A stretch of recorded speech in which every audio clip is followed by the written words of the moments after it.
Hey, it's Noah Nerd, and I thought I'd do a little bit of a vlog um, talking about that CubeGen project I was working on before and how I've built on it a bit more today. So, if you didn't see the other video, I basically created this early prototype of generating cubes using AFrame and vanilla JS, and I've sort of built on that a bit more now, so I wanted to just talk a bit about what I decided to do and not really go into the details of how I did it. I might do that in a separate video, but more talk about the design side of things, I suppose. So now, basically, it's like in a zero grav environment, the game, and that's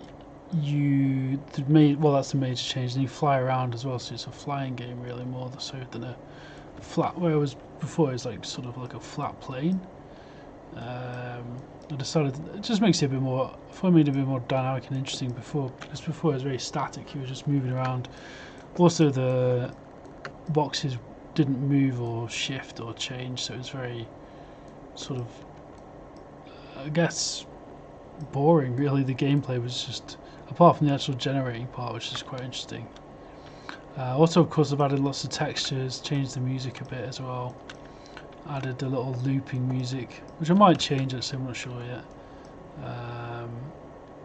But yeah, there was a bit of a headache actually getting some of the physics again to work on this, with the fly cam and stuff, but I mean, I wish those problems were solved via Googling, really, to be honest.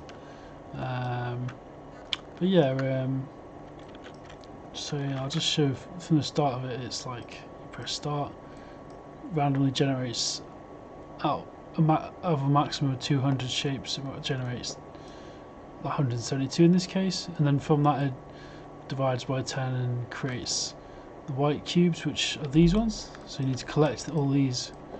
So it's like a collection game really.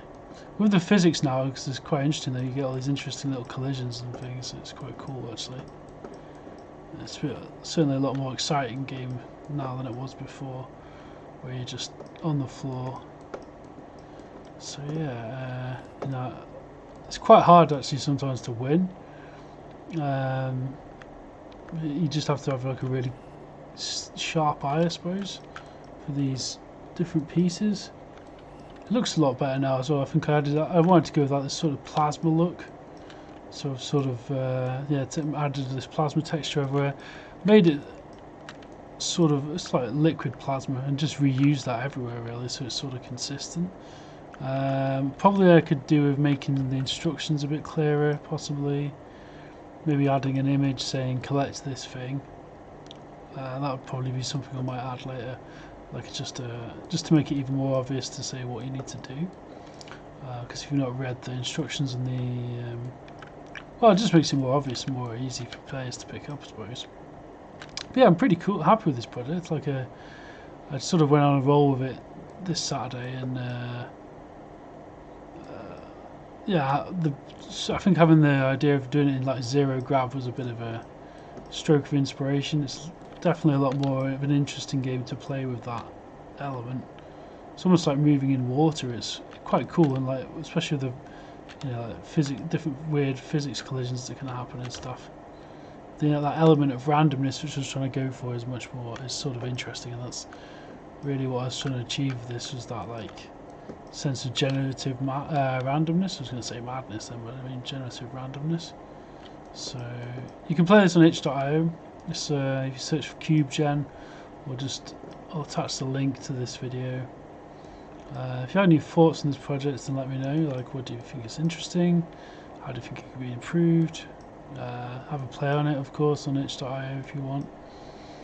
Obviously, it's a free game. It's just a web-based game, so it's just free. You can donate if you want, though, of course. I'm not against that. Sometimes they're really small as well, with these ones. There's like one there, because those are often generated at a smaller size, the white boxes. I guess to make it more challenging. Potentially makes it more frustrating though. Maybe I need to rethink that, I don't know. But yeah, so I thought I'd just share some of that, share some of what see. Sometimes you can get weird scenarios where you get generated to zero, so I probably need to stop that behaviour, but like if you just refresh it a few times, sometimes you can get like So that was 2, for example. I should have really gone for it then. Most of the time it's in the net. It's in the obviously it's more than 100 because, or in the about that range. Oh, there's only 1 here. Look, so I'll win after do this now. Sometimes, yeah, when it gets to this, it's like it crashes. Like that's a bit weird, but so just 1 because there's only 1 white cube. Wow! Just love that opening. This thing, and you go. This is so cool. It just pops into existence like that. That's quite cool. Like a big bang or something. Yeah, I thought I'd just update a bit on this project, show that it's moved on, and that's about it really. Have a good one. Like and subscribe if you find it interesting. I should be doing more stuff like this in the future, I think.